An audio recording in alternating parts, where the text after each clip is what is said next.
I think just being able to see the map on the dash right now is really cool. Like, yeah, Reed is not the fastest navigator, although he is good at moving around.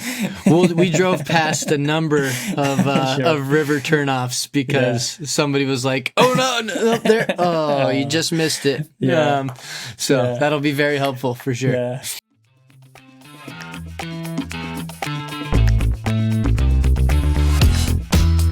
Welcome to Guys Fishing Weekly.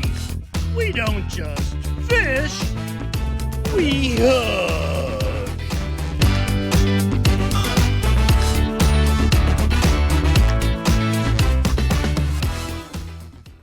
Hey, buddy. Eddie. How are you, dude? I'm great, man. How are you? I'm doing fantastic. Yeah? Yeah. Why are you so fantastic, Eddie? Well, we can cover that after the show. Okay. All right, good. I'm pretty excited. Who we got on the show today, Ed? Today we're talking with Erik Johnsen of Trout Routes, the premier trout mapping software. Dude, I've been looking forward to having Erik on for a while. We've been kind of, communicating with them, and to have him on the show finally is excellent. Erik's a great dude. Great dude. And Trout Routes is such a vital part of our fishing experience. So it's good to be able to talk a little bit about that. It'll be fun. Definitely. Today we cover all things trout routes, planning a dream trip in your downtime, the importance of community, technology in fishing and how that's affecting the game, and unfortunately, a little bit of streamer fishing. Don't do it, dude. Why you got to be like that? Streamer fishing, brother. I'm going to get you to love it. Let's get into it. Yep, let's do it.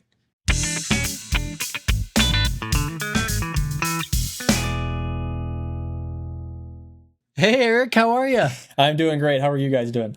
We're doing great. Fantastic. Welcome to the show. Glad to have you on, brother. Thank you. Very excited to be here. Really looking forward to, I know we've got a number of things that we want to touch on today, but it's just a pleasure to join you all today, and I'm looking forward to it.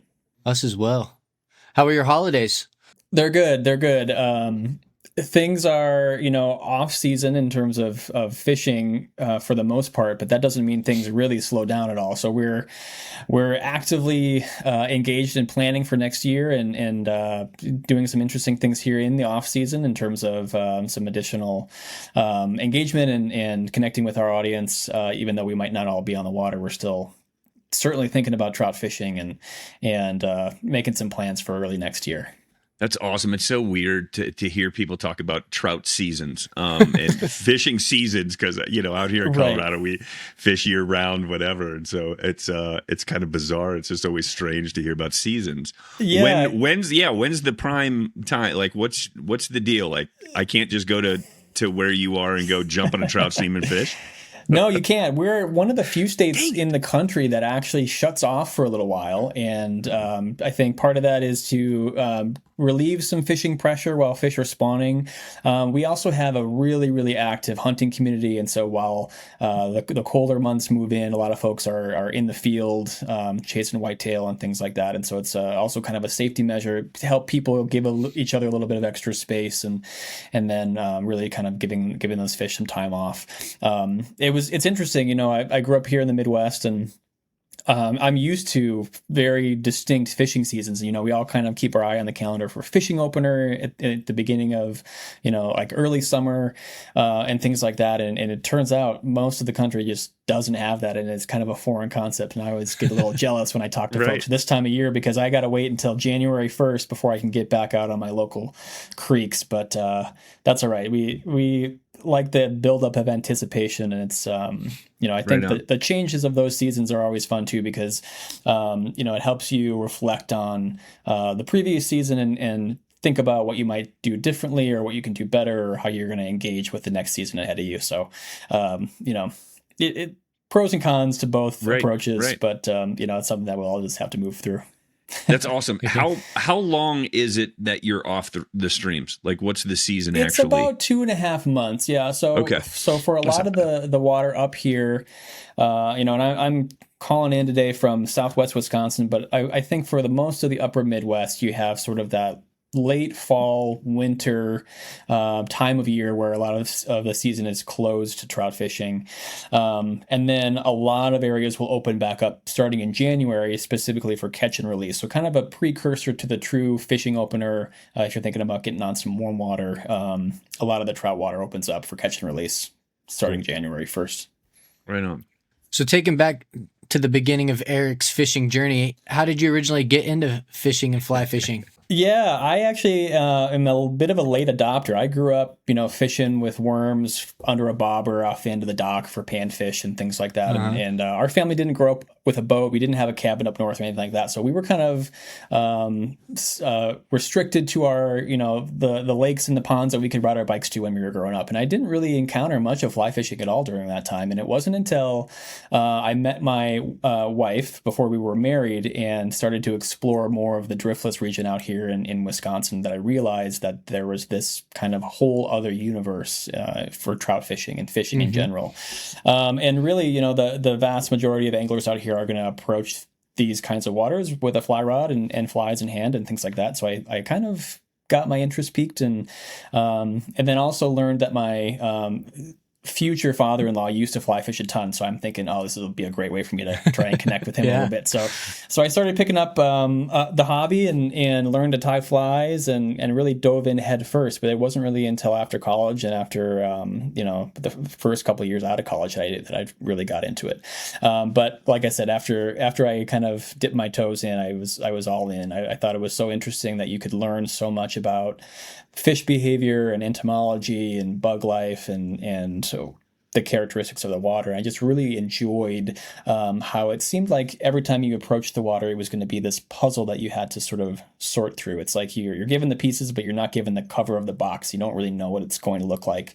And I always thought that was really cool. And I've been at it ever since, really. That's awesome. I think that's a common theme we hear of guys getting into fly fishing to woo their future wife's father. So well, and I don't know how many of your previous guests have told similar stories, but I actually was completely headed in the wrong direction at the time. I didn't realize it, but my father-in-law wasn't particularly interested in getting back on the water. He had other things on his mind. He had his hunting seasons. He had his hobbies around their farm. And it took me quite a few years before I had an opportunity to truly get him on the water and more or less shoved a fly rod into his hands and said, look, we don't have anything else to do today. We have no other obligations. We're going to go for it. And he sort of reluctantly joined me, but I eventually did get him on the water and I got him on a couple of fish and it was really, really rewarding. But for the first several years, I was out there all on my own and just kind of winging it, getting caught in branches and trying to figure out like what kind of fly casts to make and what flies to tie on and things like that. So it was maybe one of my original goals, but it took quite a while for me to come to fruition. Nice. It's a goodie. Does the missus fish? She does a little bit. Yeah. I've taken her out several times. I think, she appreciates it now that she's had a chance to get a rod in her hands and put a couple of fish on the line. For a while, it was like, what are you, like, you're going to go wander around on the water and you don't know what you're doing and you're going to come back and be frustrated. That doesn't sound like fun. But I did convince her to join me a handful of times and, watching her light up as she hooked into that first fish was like, oh, okay, this is cool. I get it. This might not be my thing, but I understand exactly why it's yours, and it's really cool to have that kind of support. I do dream about, at some point getting the whole family out in the water. My boys are a little bit young for a fly rod, but they're definitely showing some interest, and I think it's only a couple of years away before we've got our own kind of family weekend outings going on. Sweet. Nice. That's the best part. Get the whole crew out there. Yeah. I say they're never too early. Put a fly rod in their hand, let them tangle it, let them get it rigged. Yeah, well, do it in the backyard, let them go. Right. Yeah. They're definitely rods. interested in fish and fishing. They absolutely get a kick out of just tying on different things and watching them swim through the water. I've taken them out on a canoe and a raft a couple of times, and nice. It's always fun just to be outside and let them enjoy it. I don't want to force them into something that they're not interested in now, and that'll just cause roadblocks down the way. So anytime we get a chance just to be out in the water, I think I consider that a win. yeah, my kids' attention span was, yeah, they didn't have it. They were like, Yeah. why are we out here? I'm like, shut up, just fish. Go. Right. Look around. Yeah. This is why we're out. Yeah. Yeah, don't you get So, it? it was hard, yeah. No, So, it whatever. certainly takes a little while, but they definitely have that interest in the outdoors, and I feel super fortunate that we're in Right. a place that we have a lot of opportunities where we can get them outside and get them into a little bit of backcountry and start Good. fostering that interest for sure. Right on. Well, let's talk a little bit about trout routes and what you're up to with that. It seems like there's a lot of exciting things happening in the world of trout routes. Yeah, absolutely. And I can back up maybe even a couple of steps further. So for folks that aren't familiar, Trout Routes is a mobile fishing app that helps you find access to trout fishing water across the country. And what we've done is we've taken a whole ton of data sets and combined them into a single platform. So think of it as your resource for maps of streams, for maps of access points, and then all kinds of other data that will help you understand that water, become more knowledgeable about perhaps new places to go fishing, or be that companion for navigating on your home water. And I'm the community marketing manager over at Trout Routes, which means I get to do these really fun kinds of things, which is engage with podcasts and other creative folks in the industry. I get to connect with our NGO partners. I get to connect with our content team, and it's been a really exciting couple of years for us over here. I started working at Trout Routes in 2022, shortly after exiting a long career in the craft beer world in the Twin Cities. And as fly fishing has been a hobby and a passion of mine, it was really fun to find an opportunity to make that more of a career. And so here at Trout Routes, we've just been growing like crazy. Had the really fortunate opportunity to connect with the folks at Onyx Maps, which I'm sure a lot of your listeners are very familiar with. And we were acquired by them back in March of this year. And so it's just been, nothing but new and faster product development, new and more exciting ways for us to connect with our user base and our audience. And we're looking forward to 2025. Like I said, despite it being technically closed trout season here in the upper Midwest, we've got our eyes set on next year, and we're very excited to get out in the field again and just be connecting with anglers all over the country. Yeah, well, I will say, before we talk about all the cool things that are coming out, Trout Routes is like one of our favorite apps to play with. You talk about being in the off season for trout. It's really kind of the time it's Trout Routes on season. You got to be on scouting, looking for your next fishing trip. I know Reed just like helplessly looks at rivers and drools at like, oh, we could go here and here and here. And so it's one of our favorite apps to use and play with and just look for our future journeys. Yeah, you're absolutely right. We think about like using it for navigation, but we're in the prime time for being able to scope out new waterways, new potential opportunities, maybe even like putting the plans together for that dream trip that you've had in the back of your mind. Now you've got a tool that will help you stitch all that stuff together. And so yeah, I'm looking at it all the time personally, even though I have to be engaged with it for work. But I'm looking at areas around me that I haven't explored yet that I'm excited about, hitting after office hours. But then we're also starting to plan out some trips out west. And it's just a really cool way to be able to see all the opportunity that truly exists. I think a lot of people don't really think about the real extent to trout fishing water that exists across this country. And a lot of fly fishing media is focused on portraying big mountain western streams and rivers and things like that, and you've got this sort of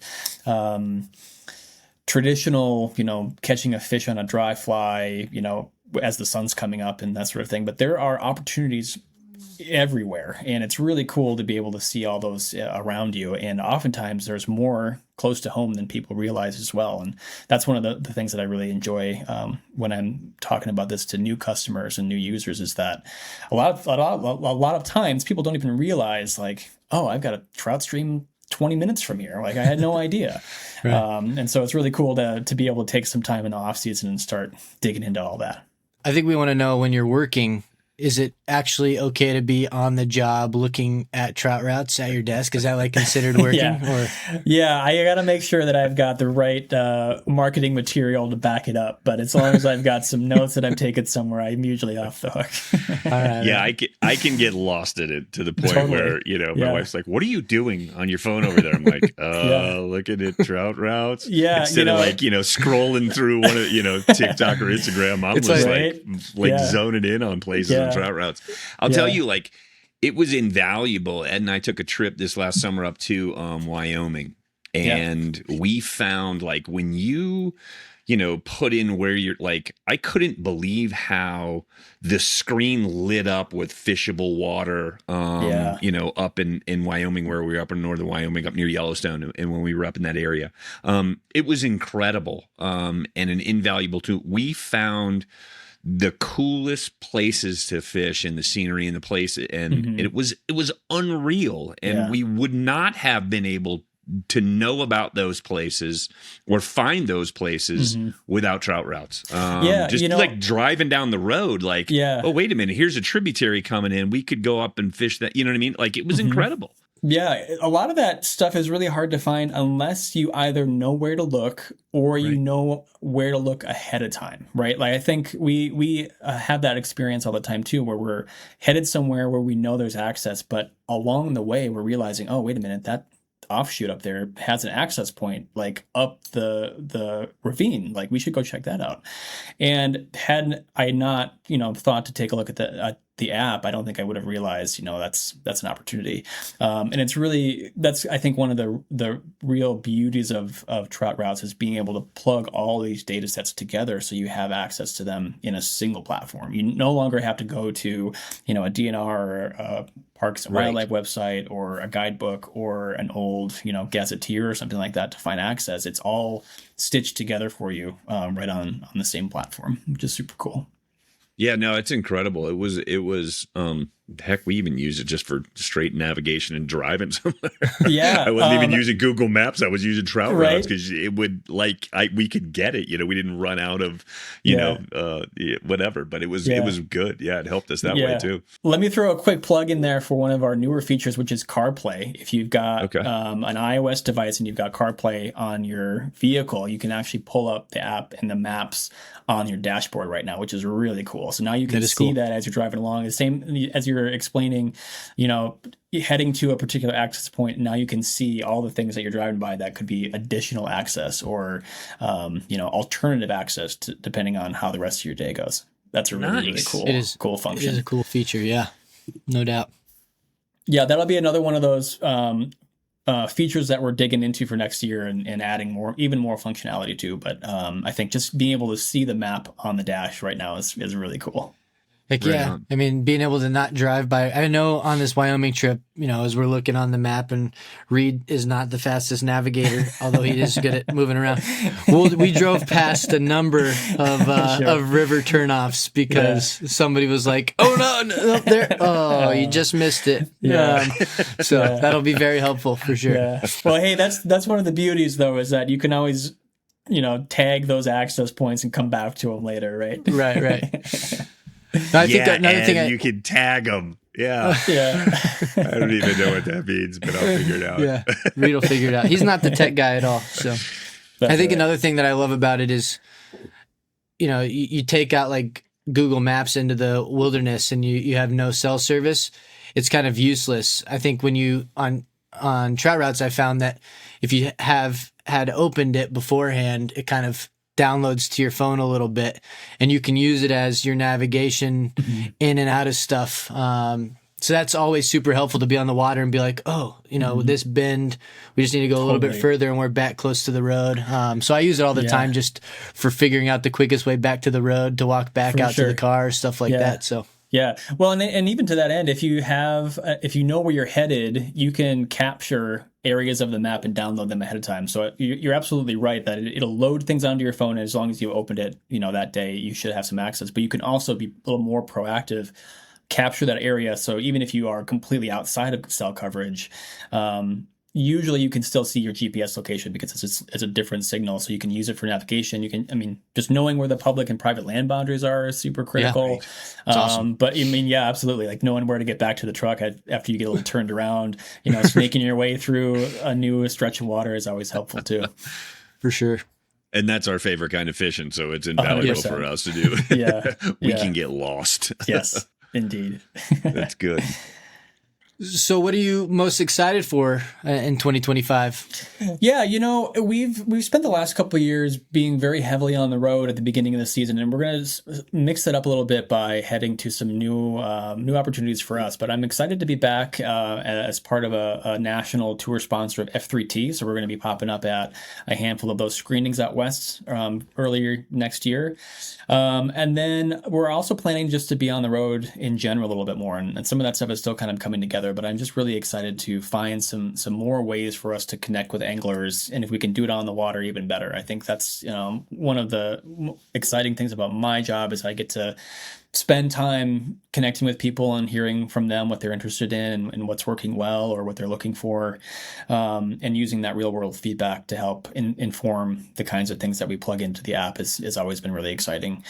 I'm also just really in general excited about our new bandwidth for plugging in updates and new product features and things like that. And while I can't get into too many details, now that we're part of the Onyx family, it's really exciting because we're able to not only leverage their experience and their expertise at having been, the premier mapping software company over the last several years, but we can draw on those resources and use them to our advantage to be able to plug in and create new updates within the app that we didn't have in the past.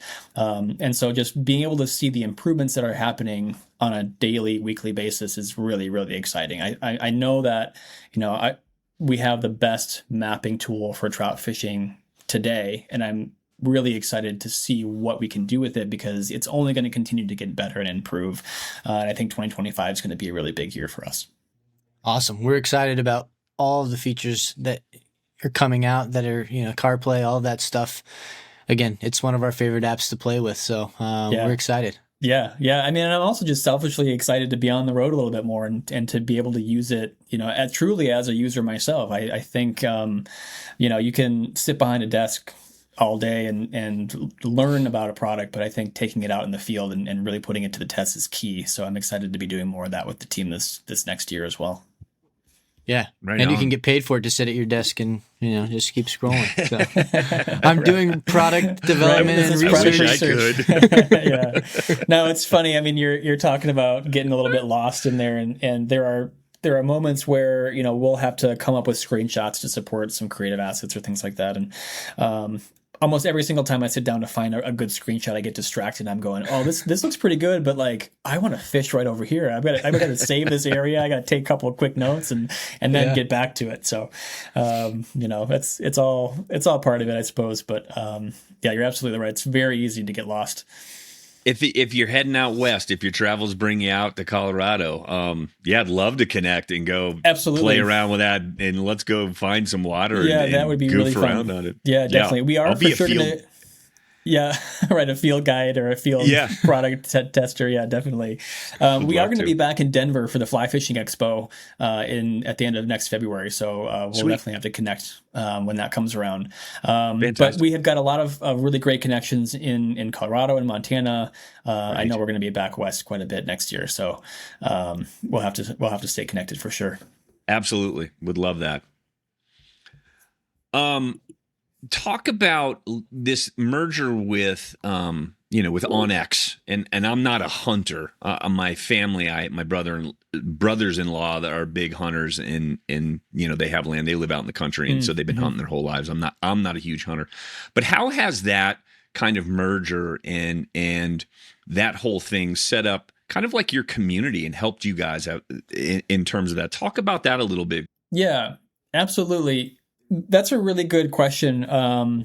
When we started the acquisition process, I think we were all pretty unsure of how exactly things were going to roll out. And we're a small team from the Twin Cities. None of us had been part of a merger or an acquisition before. It was all pretty unknown territory. And I think in a very technological age that we're in, it's really easy to think about those kinds of things as just grabs for data or grabs for software, things like that. And one of the things that I really value about Onyx is that they have wholeheartedly rolled us in as an entire team into the organization. So everyone who was part of Trout Routes before the acquisition continues to work on the product and is all part of the Onyx umbrella now. And so there's just this true dedication to, we're talking about product testing and being out in the wild. There's a real dedication to encouraging and almost requiring that the employees here are active in the outdoors. And so that means that we're getting out, we're getting after, new opportunities. We're pushing ourselves to try new things. We've certainly had that as a core Trout Routes team, but it's just been really encouraging to be brought into a larger organization that has, more structure and more resources and some of the more, perhaps corporate elements to business that we didn't have, but truly maintains this company value of getting outside and connecting with each other and connecting with the environment and having that be a real critical central theme to everything that we do. And so as part of the marketing team, I've gotten very closely connected with the folks at Onyx Hunt, which I would say, if you're using a mapping product for fishing, a lot of people are already using Onyx Hunt. It was, it's an amazing product for getting into the backcountry. And so just being able to learn from that team has been incredibly valuable for me. And I've been really excited to be able to share some of our experience because there are some things that we're learning and that we know from the fishing side that they're interested in. And so really having this kind of two-way collaboration of information and ideas has been really amazing. But I think, we're thinking about the sense of community. It's just really cool, every morning to open up my computer and see updates from people who were spending the weekend, hunting elk, or they were hitting their own sort of, cutthroat stream or something like that. And there's also this really amazing culture of sharing those experiences internally. So we get to see what other people are up to. And it's not only encouraged, but it's really celebrated. And it's been really exciting to be part of that. It's awesome. Community seemingly is in your title, I guess. Looking at the fly fishing community and what Trout Routes is doing to engage with that, how have you experienced the community of fly fishing, around the country? Yeah, that's another great question. I think one thing that I think a lot of people realize, whether or not they know it, is that the fly fishing community is a small community. Fly fishing is a niche pursuit. There are even smaller niche pursuits within fly fishing. And it's something that I was aware of, but certainly have come to really appreciate now that we're sort of on the other side of the curtain, being able to connect with other folks within the industry.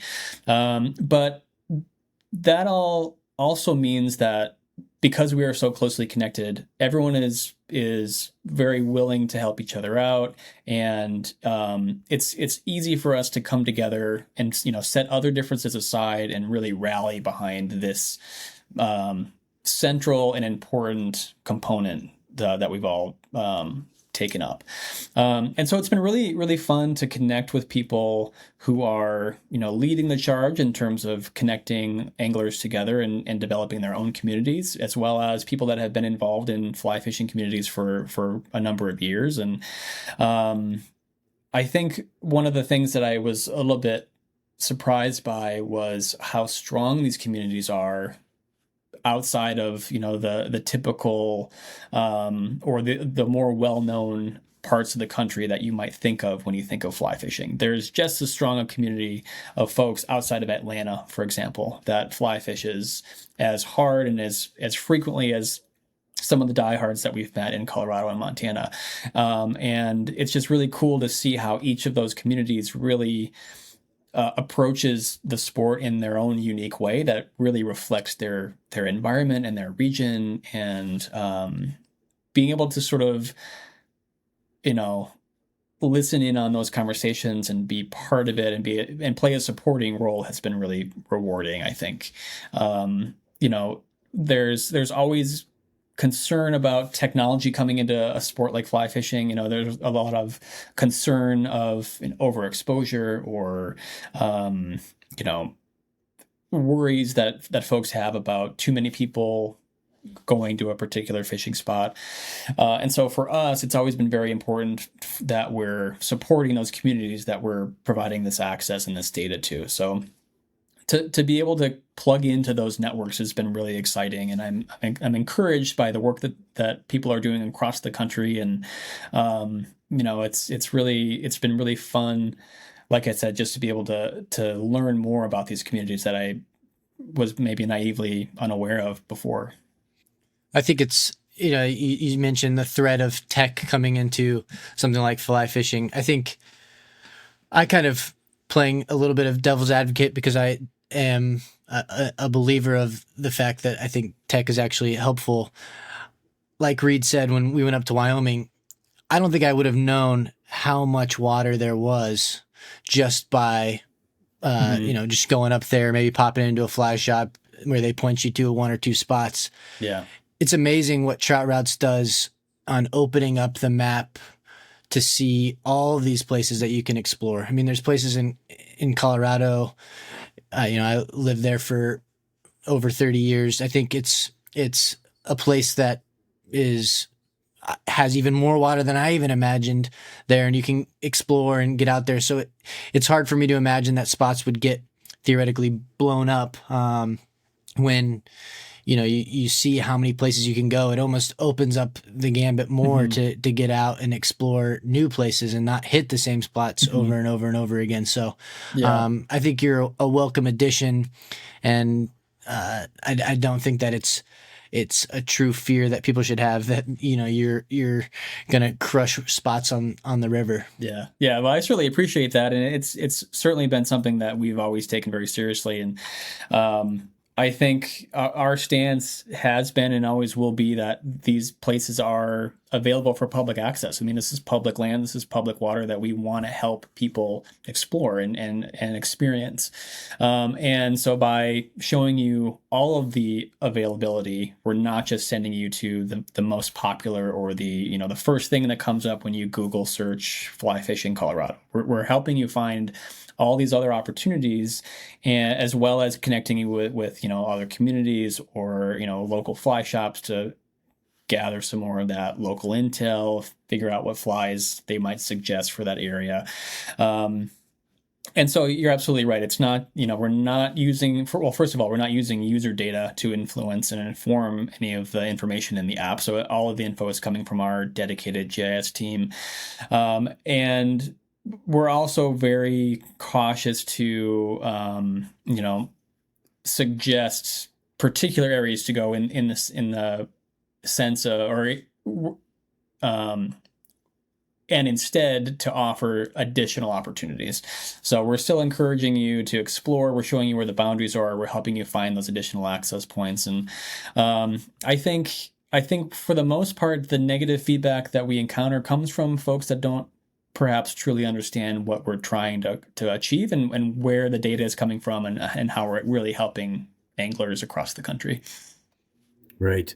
I imagine too, I mean, I know that Ed and I had an experience with a private landowner that was an interesting one, but we started down a road where we were like, wait a minute, this isn't right, according to Trout Route's map. And it had clearly pointed out spots where here's where the access is, here's where it isn't as well. And so I would imagine that that's super helpful for, private landowners too, that you guys have helped assist in a lot of at least toning down people driving on their land or walking on their land or whatever. So there's that side of it too, which I think is beneficial to a lot of people in terms of pointing out that public access stuff as well. Yeah, definitely. Like one of the data sets that I really like to poke around in, and this is something that I would encourage both of you guys to check out, is we actually have a real significant number of fishing specific easements mapped in the app. So sometimes those are going to be access points that might not show up on other data sets. They might be, very, very localized. And the sign might be, 10 by 10 or something like that, or smaller. Oftentimes they're just really, really small markers.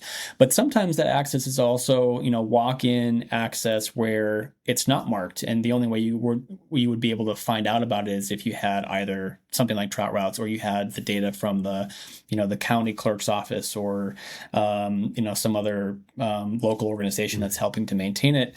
And so by providing that level of detail, we can help, not only discourage accessing land that's private, but we can show you exactly where you are allowed to get on that water.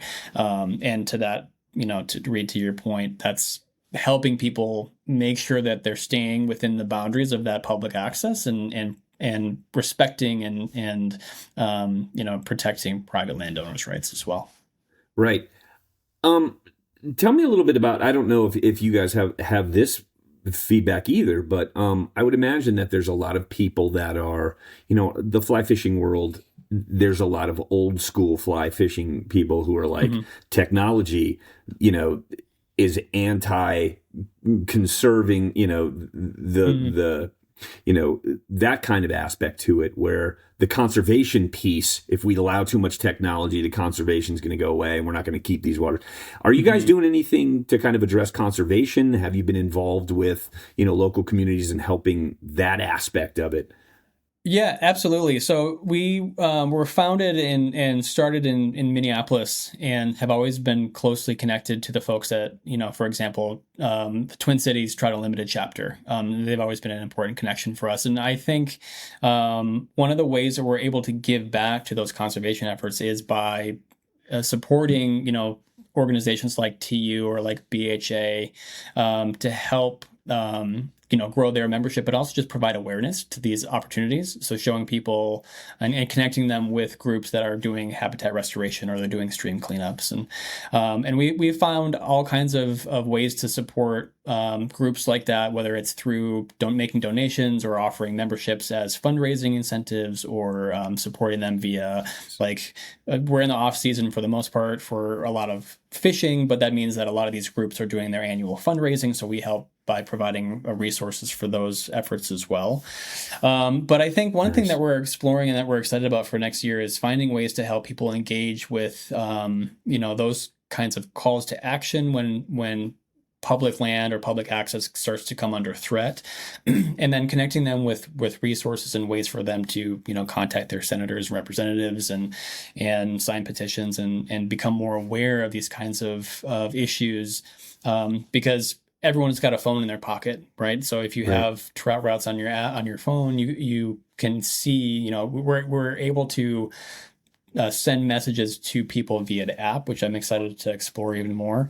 And then, just finding other creative ways to help support smaller organizations, if that's, financial support, if that's scholarships for people to attend fishing retreats or weekends, or educational opportunities. Because I think you're right. I think there's certainly that fear that technology is taking away from perhaps the conservation focus or the conservation mindset. But we feel like, number one, technology isn't going anywhere. So rather than trying to deny that its existence, what can we do to embrace it and use it to help support these resources that we're all taking advantage of? One of the reasons we don't use user-generated data is because we aren't interested in showing you exactly where this big fish was caught. We don't have, we're not trying to tell you where exactly someone else caught a big brown trout or whatever that is. What we do want to show you is what all these opportunities are, and how, if they're important, as we think they are, and incredibly important, that they're worth putting in efforts to help maintain and support them and protect them wherever possible. That's fantastic, and that message is a good one, I think, and an important one. You're right; it isn't going anywhere, right? Yeah. Like let's embrace it and see how we can use it. I wish education would do more of that. But I think that's an important one, invaluable. That's good stuff. Yeah, we've been proud supporters of TU and BHA for the last 2.5 years. Great. Longer than that, 2.5. I mean, I've been on for 2.5 years, but ever since we started the company, I know it's been an important component for us. And again, it's like I said, it's encouraging more people to catch trout is one thing, but if you're not also educating them about some of the fragility of these trout populations, or if you're not informing them about cold water restoration, you won't have those resources in the future. So it's always been vastly important for us. Right. And being able to connect and send, connect with your subscribers in terms of hey, sign this if you're on about this petition's going around, or this thing is under fire, or this thing is being threatened. Just that kind of awareness and knowledge for a lot of fishermen who, are doing their daily jobs or whatever. They're not necessarily looking for that stuff. So to make people aware of that in their region, that's an incredible tool and a valuable thing to have. I think that's amazing. That's really good stuff. Yeah, absolutely. Awesome. Well, let's live plan a trip together. I know you're up in the Driftless region, Southwest Wisconsin, kind of neck of the woods. If we were to come up there and do a trip together, which we will undoubtedly do a trip together, where would we fish? Where would we stay? What's an ideal trip look like with Erik up there? Yeah, so I can kind of walk you guys through some of the things that I like to do, especially when I'm looking at an area that might be new to me, that I haven't maybe fished in the past. And one of the things that I start out with is just, obviously opening up the app and seeing all those streamlines. And if you have your default settings loaded, you'll see that they're color coordinated. So they're, light blue, dark blue, green, gold.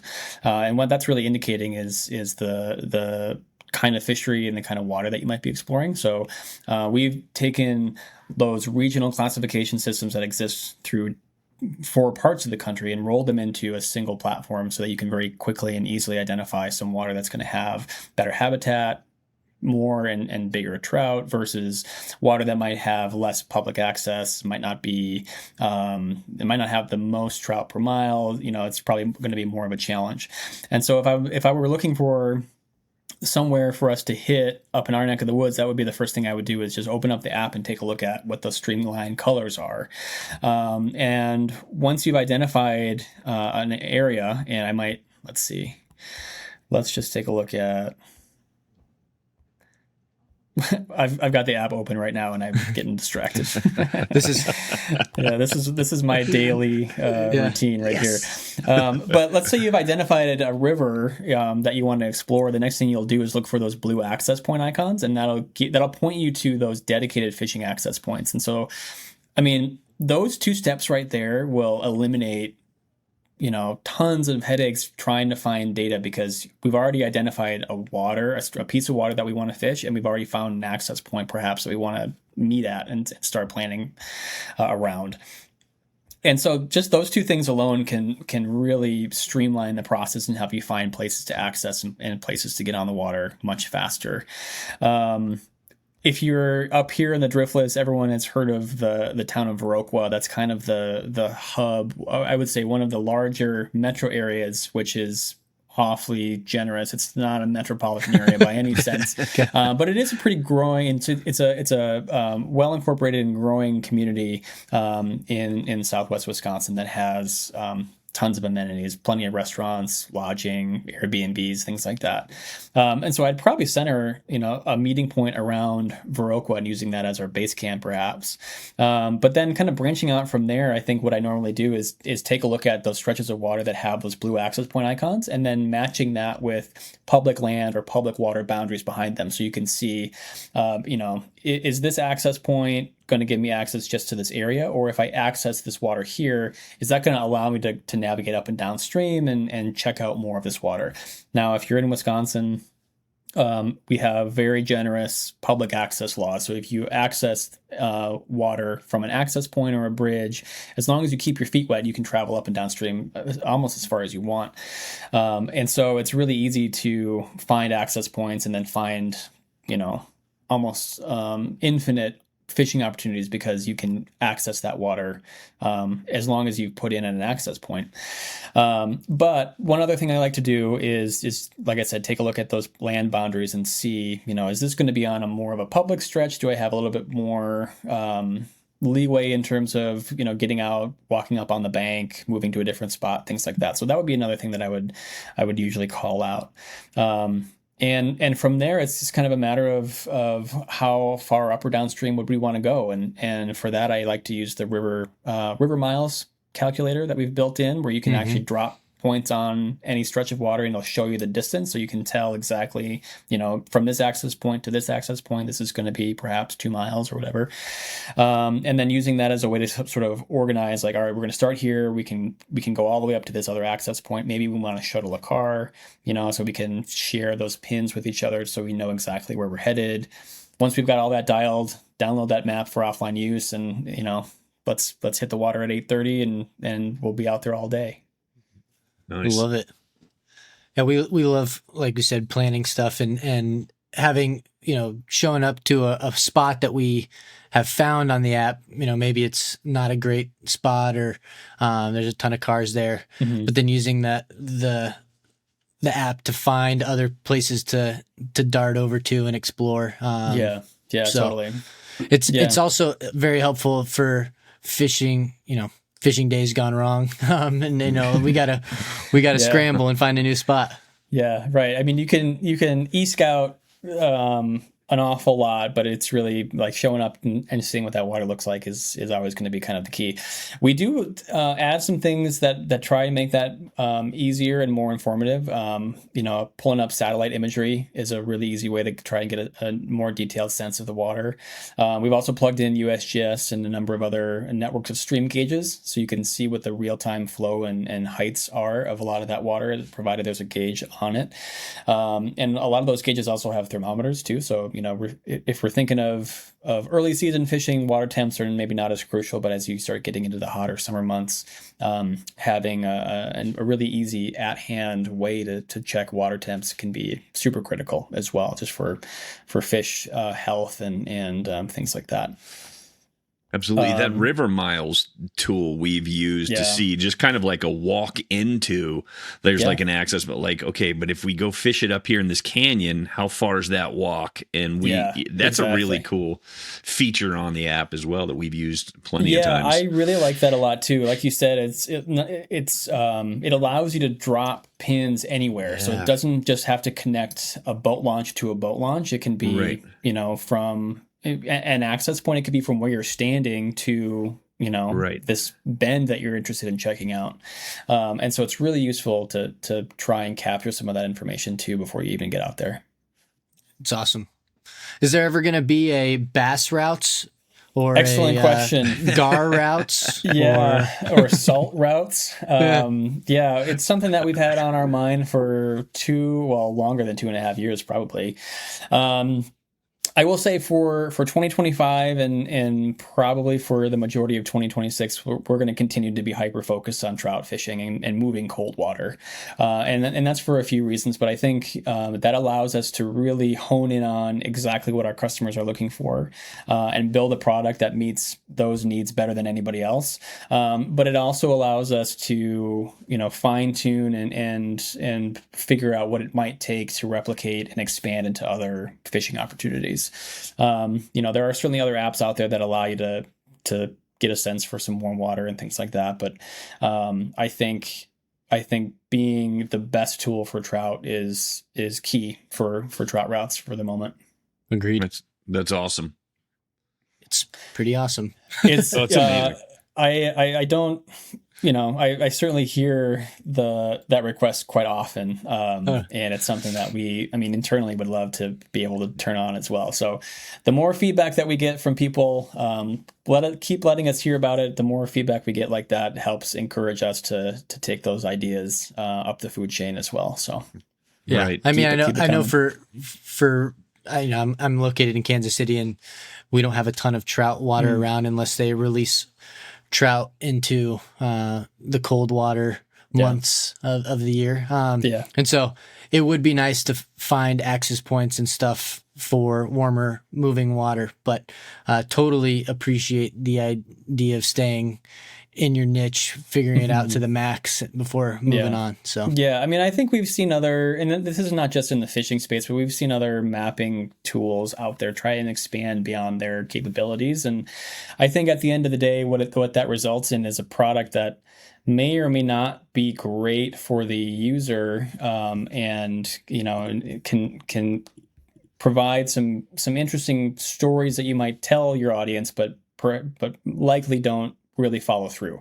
And so that's something that we've been very aware of and very conscious of. And, it's not to say that the data doesn't exist. It definitely exists, but we would rather continue to be the best product for trout fishing before we try and get outside of that realm, in the interest of creating the best product possible. Right on. Yeah, I know for the old school guy, if it can get frustrating for me. So if it's not good, you know what I'm saying? Like Exactly. If it's not a quality thing, if you're spreading yourself too thin, I can easily get frustrated and be like, "Oh, screw this! I'm not gonna do it." Exactly. But that has not been the case at all with trout routes. It's been incredibly helpful and useful, even for a guy who's not super tech savvy. You must have had a read on your.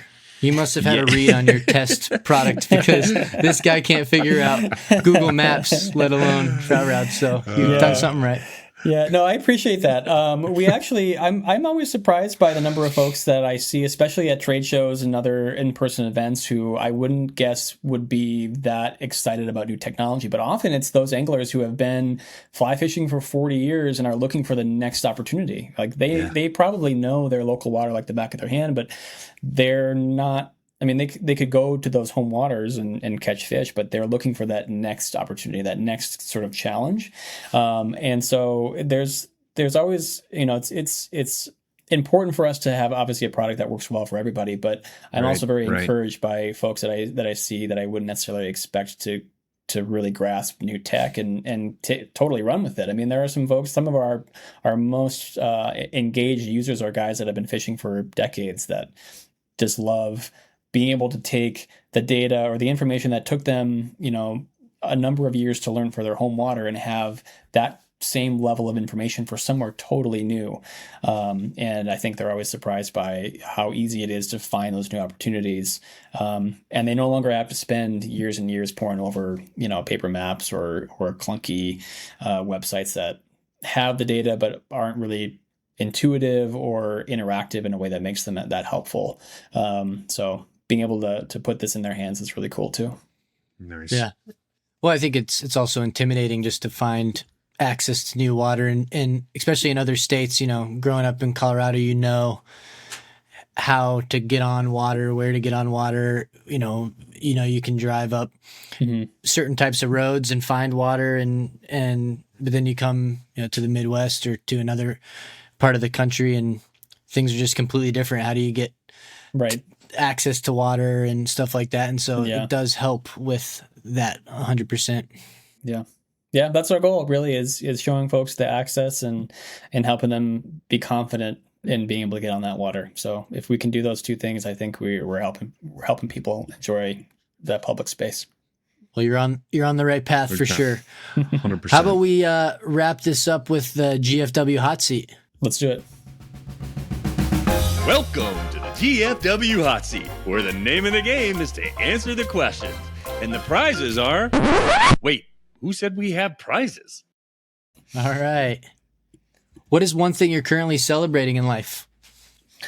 We moved out to this part of Wisconsin earlier this summer, and it's been really fantastic to see kind of the enthusiasm and excitement from our kiddos at their new school system.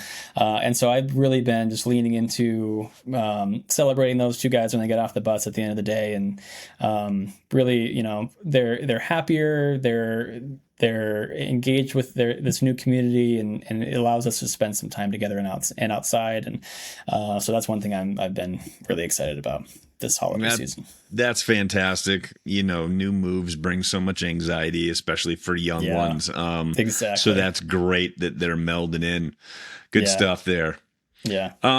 Erik, give us one piece of content, book, a video, TV series, whatever that you'd recommend to our listeners? Yeah, absolutely. I was actually digging through some of the archives and listened to the episode that you guys had on with David Coggins, and I was going to throw a shout out to his book, The Optimist. I know it's not his most recent, but it's one that I picked up when he put that out a couple years ago, and recently came back to. So if you're interested in picking up something new that really just throws you right on a trout stream, check out The Optimist by David Coggins.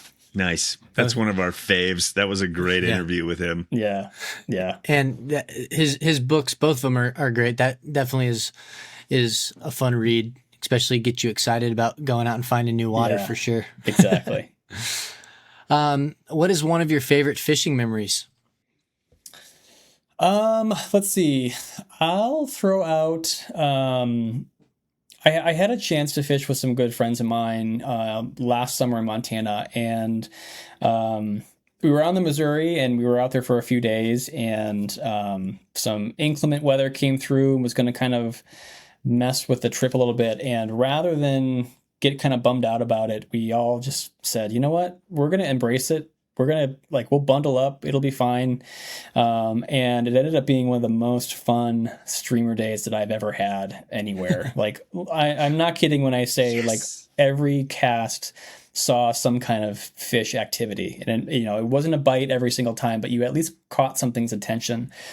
And for 6 hours that day, it was just, we were all kids again, and we were throwing these, we were all making these ridiculous casts. It kind of became this contest to see who could hit the target, who could hit these unrealistic targets the most. Nice. The fishing was great, but then it was just this contest to see who could throw these darts and see what you could get to move out from behind these rocks and boulders and stuff like that. And so not only was the fishing good, but it was just everyone in the boat was having a blast. The guide who was taking us out was really enjoying himself, and he was, egging us on, tying on flies that he was like, "There's no way this is going to work. Let me see if you can make it happen." And those are the kind of days that I live for. Is catching fish or not catching fish is one thing, but when you can just really have this amazing experience with a couple of other anglers, it's something that you'll never forget.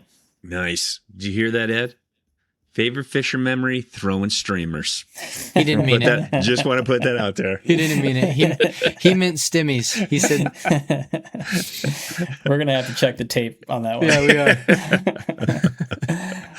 we are. What's one piece of advice you wish someone had given your 20-year-old self? Oh gosh. I think don't be afraid to try and fail at something. I think we're all very caught up culturally in this idea of perfection and being the best after your first attempt, and that's just not how things work. And if I could tell myself to consider failure, whether it's with fishing or otherwise, failing is not, it's not a negative consequence. It's an opportunity to learn something. It's an opportunity to grow. And if you can think of it that way, your next experience is going to be better. It has to be. And I think that I wish I had picked up on that earlier. That's a great piece of advice. And I agree with you wholeheartedly. We've had this negative connotation with failure. Mm-hmm. And certainly, if you're a 20-year-old or 20-something-year-old, you don't want to fail. You don't want to be, you don't want to have not figured it out. But of course, the only way to truly figure things out is to try things and see if they work or not. Right. And it's how you adapt and it's how you learn from those experiences that really make you who you are. That's great.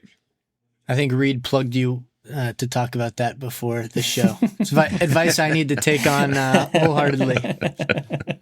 It's a process, though. It's not just something you learn and you're good at. It's something that you got to do all the time. So. For sure. Well, I've never failed, so anytime I do, I have to show. Well, yeah, the first time you fail, just keep that in mind. That's right. You know why I never fished streamers? Yeah.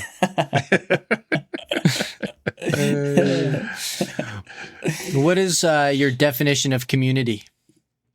My definition of community are the people around you that encourage you, that push you to become better, whether that's better at the pursuit that you're all engaged in, or if that's to be better personally.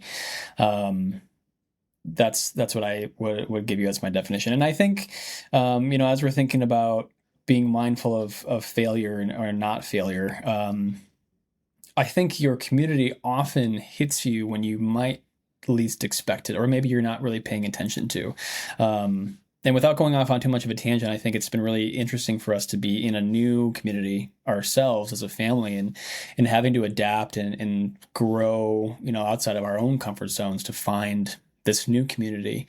And it's often people that I maybe wouldn't have considered at first glance, or hadn't considered because maybe they aren't into the same things that I am, but are people that truly have our backs out here. And so it might not always just be the people that are around the table with you. It could be people that are in your periphery that are cheering you on, that you should be open to.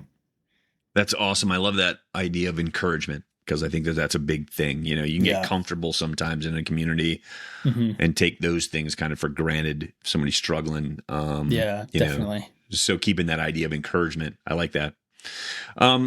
What's one thing, Erik, that you've changed your mind about lately? One of the I was looking at these questions over the last week, and the thing that I kept coming back to for this one was that we all, speaking of community, we all have so much more in common with each other than I think we are willing to realize. And without breaching the dams of politics, I think coming out of a kind of nasty election season, and how long those seasons have lasted for so many years, I've been really surprised by the folks that we are engaged with out here that might not have some of those same political views, but are just as excited about connecting with new people and supporting each other in ways that they can. And so I've really changed my mind about some of that stuff, where, again, it's often the people that you might not be paying attention to or willing to accept as part of your community, but they're there and they're willing to support you if you give them a shot. And it's been really encouraging. I think it's easy to get kind of down in the dumps about all the chaos and what ifs that the future might hold. But we're, at the end of the day, we're all just people, and we all got to exist with each other. And we all do have more in common with each other than we think. And if we can lean into that more, I think it'll help everybody's mental health. Yeah, I think we all, part of the mission of Guys Fishing Weekend is getting guys together in person and getting out and doing these things together. And I think that's a lot of the stuff that's missing in our culture right now, is getting together and knowing that we are just people on the other side of a text keyboard. Totally. And so just, like you said, we got to see the people around us as people and start connecting and talking, and the future will be bright if we do so, I think. Absolutely. So, agreed. Our final segment we have here is called Our Conversation Between Guests. And so we have a question from our previous guest, who was David Pitt at KC Flats Co. out here in Kansas City. And his question to you is, how do you process the slow days of fishing? That's a good one.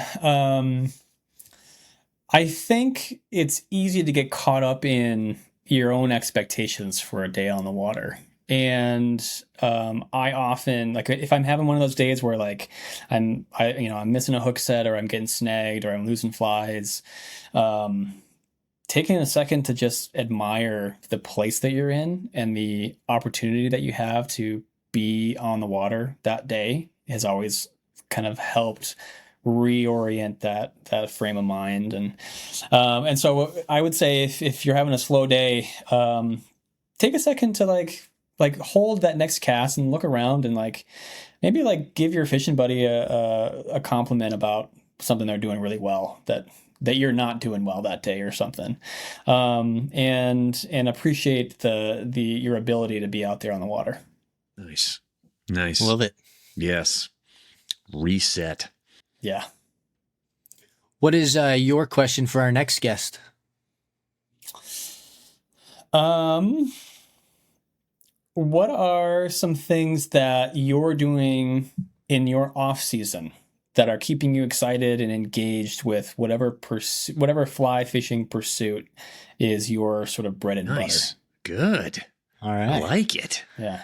It is The kind of the off-season. off season. Yeah. I love it. Yeah. Even in a state that you can fish year round, it takes a lot to Right. go face really cold temps, knowing that the fishing's slow and the fish are, lethargic and, Right. Yeah. We just got our first major cold front come through, and I think this one's going to stick. Yeah. And I was thinking about that as I was driving in this morning, was like, oh man, for me to get on the water, I'm now going to have to put on those extra layers. Yeah. And I got to dig out those fingerless wool gloves, and like, I should probably have some flies tied in advance because I know my fingers aren't going to work. Yes. Trying to like psych myself up a little bit. I don't even have anything planned right now to be on the water, but I'm just trying to like put some of that in the bank so that I have something to draw on. That's good. That's a good question. I like it. Mm-hmm. Right on. I know it's the holiday season, and there's a gift that everybody needs, and it's trout routes. What's the best way for people to get their hands on trout routes and pass the joy of endless map scrolling? Yeah, absolutely. Well, I would say keep your ears peeled to the podcast, because we're going to be bringing something to your audience that'll help make that a little easier for them. But in the meantime, you can always find us at troutroutes.com or follow us on socials for any of those more immediate updates. And I would say just kind of stay tuned. We're available in both or in every app store, so it's easy to find us there. And I would encourage you, if you haven't yet, see what you can do with your off-season e-scouting this year, and give trout routes a shot. I think you'd be pleasantly surprised in some of the opportunity that you'll be able to dig up. It's phenomenal. We're planning some good stuff for us. I know that. And Trout Routes is at the center of it. So it's good. And we're looking forward to being able to partner with you guys. And like I say, for our listeners, we'll have hopefully some avenues to help with getting Trout Routes definitely through GFW. So yeah. Absolutely. Would also love to connect with you all on the water too in the next year. So we'll have to stay tuned for that one as well. We'll definitely make that happen. We're planning on putting some trips together, and would love to have trout routes involved with some of that. Yeah. So yeah, fishing season opens January, right? January. Yeah. All right. right. All right. Winter driftless trip coming up. Perfect. Good deal. Awesome, Erik. Thank you so much for the conversation and joining us, Erik. This has been really good. Yeah, appreciate the time. Thanks for the opportunity here, and looking forward to getting out there with you guys. Right on. We'll talk soon.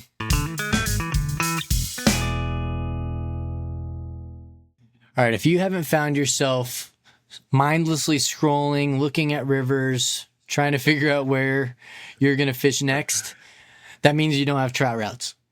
Seriously, I have wasted, well, I shouldn't say wasted. I've spent so much time in trout routes. I literally can get lost in trout routes. Not only just looking for new stuff that I want to do, but I go back and look at stuff where we fished. I was like, oh yeah, dude, we went there. Oh yeah, we went there. I do. I can get lost in trout routes. It's an amazing app.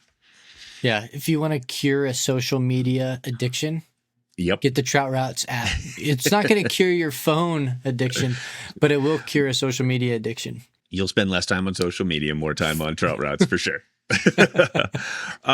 They're doing such great stuff. That was a great conversation with Erik. Awesome dude. And I'm just impressed with the way that they've melded into OnX and that whole thing, because those can be scary when that kind of happens. Yeah. Seems like it's doing nothing but adding to making trout routes an incredible, even better than it is. So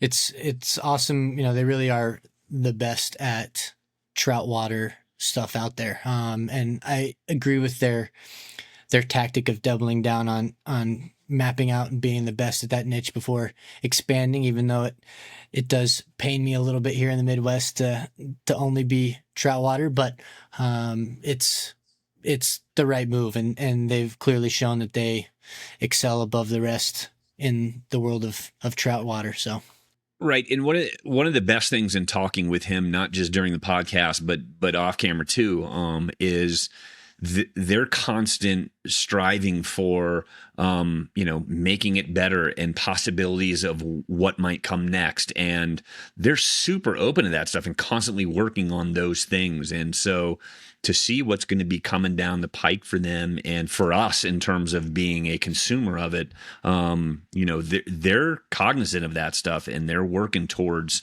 bringing, fishermen and anglers all that they need. And so that's a really cool thing. I think that's about trout routes and about, Erik, that's really good is their dedication to that. Yep. Looking forward to partnering with them and bringing in, trying to help bring the community together, the fly fishing world, and get out and do more stuff together. So absolutely. Pretty excited. For sure, dude. Can't wait to get out on the water with him. But be able to offer trout routes, we'll be able to offer that with a discount to our people. So that'll be really cool to be able to have that. Definitely. Well, what are you celebrating this week, buddy? I am celebrating, the holiday season, as you can tell behind me. You can see, here. Ed, I am celebrating the fact that the lights are up, the Christmas decos are up, dude. I spent some time doing that. And so everything's awesome. I had my youngest daughter on the very top tier roof hanging the lights outside because Reed don't do that no more. Did you ever belaying up over the top of the rope? Nope. I just hold the old rickety ladder that she climbs up and gets to the top tier. And I can say I got to shout out my youngest, Eliza. She just absolutely crushed lights this year. But I'm celebrating the fact that all the decos are up, and now I can just kick back and enjoy the Christmas vibe in my home. It's great. Yep. Well, I was out of town for Thanksgiving, which will be my celebration in a second, but I have not, because I was out of town, I have not hung up any decorations. So it feels a little bit, I'm jealous of looking at your decorations. So. You should be, dude. You got that black cloud hanging over you. I do. Yep. The honeydew black cloud. So anyway. I got visions of black totes floating around that I can't wait to pull out of. That's right. It's going to be great. You don't have visions of fairy plums dancing in your head, do you? No fairy plums. I have visions of black totes and extension cords floating in my mind. Mm-hmm. Yep. I'm excited. Done. What are you celebrating at? I am celebrating a great Thanksgiving holiday. That was one of an all-timer of Thanksgivings this year with my family. My mom planned an absolute barn burner of a schedule for 5 days down in Houston, and watching my daughter just light up around Christmas. Not so much Thanksgiving, but definitely just all of the lights of Christmas. We went to this Santa's Wonderland or something like that down in College Station. Was super cool. If anybody is in that neck of the woods or loves Christmas lights, you got to make it out there. It was insane to see that Christmas Wonderland that they've created out there. But just seeing my daughter's excitement around that was super cool, and just a great overall holiday. Nice. That's great. Mm-hmm. That's good stuff. Seeing the youngsters wonder light up at Christmas time is the best. It was cool. Yeah. What are you navigating? My holiday was a little different, dude. Sorry, bro. I'm so glad that you had such a wonderful holiday because you have so many of them. And I'm at a point where mine's changing a little bit. We did not have we had my holiday was okay. It was all right, but my oldest daughter was not here. She's in the working world now, and so she was around for the weekend before. But when she left early Monday last week, go back to work, it was a bummer because it was tough on the missus, on me, on her. This was the first Thanksgiving and the first holiday that we haven't been together. And as your kids get older, you realize, and I'm in that phase where it's kind of like, our week, there was something missing. And talking with my youngest daughter, my son worked the whole time he was back. And the priorities are shifting in terms of needs and what they need money, they got to live, they got to do these things. And so the time spent together was less than, and without her being around on the holiday was the first time. And so there was a missing something. And so it was not one of our favorite holidays. We were on the flip side of that, just being the first time that she wasn't home with us. And so that was hard. It was tough. And so it's been kind of like, but so dealing with that. So I'm navigating that because we're starting to understand that, like, the time maybe that we have together is got to be a little bit more special, or going to be a little bit more special, because those times are, as kids get older, they start to, you break away from your family, you start your own, you do these things, I get less time with them. Then when they start sharing that with their significant other or whatever, there's going to be times when we're not going to see them. So that process has started. Dude. You're cramming down your emotions with all those decorations, covering up your vulnerabilities and insecurities with. Yes, with Christmas decorations. Yeah, maybe I went a little overboard. I don't care. You're wallowing in your garland and mistletoe. So. That's exactly right, buddy. Soon to be wallowing in more fly tying and fishing stuff. Yeah. How about you? What are you navigating? Yeah, what are you navigating? My navigation this week is more of a navigated. So it's kind of a little humorous in the sense. So we were traveling home this past weekend from Thanksgiving, and as we're walking out of the airport, I look over at my wife and go, "Wow, that was a really uneventful holiday travel season." Usually you're like afraid that you're going to get stuck at the airport or flight's going to get super delayed, but we had no delays there and no delays on the way home. And so I was like, oh, this was awesome. Bags showed up and everything. I was like, this is great. And so I leaned over as we're walking out of the airport. I'm like, that was a really uneventful travel season. And got out to the car. You start searching for it in the parking lot, like beep, beep, beep. And I can't hear it. I know I'm close. I know I'm on like the 4th floor of this parking garage looking. Nothing's beeping. I eventually find the car. Nothing's beeping. I'm like, damn. I had to like use the key to open the door. Car's completely dead. We landed at like 11 o'clock at night. Car's completely dead. It had dumped snow outside. It's freezing. Got the little one.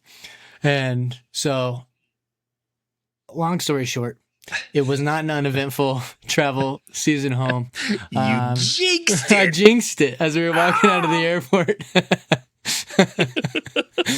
So that was a navigation. We ultimately got home, but did you get a jump from somebody? What happened? You call security? Well, yeah. If you go back into the airport and ask them, apparently any of those parking garage places have somebody kind of on site. Apparently, it's not an uncommon occurrence.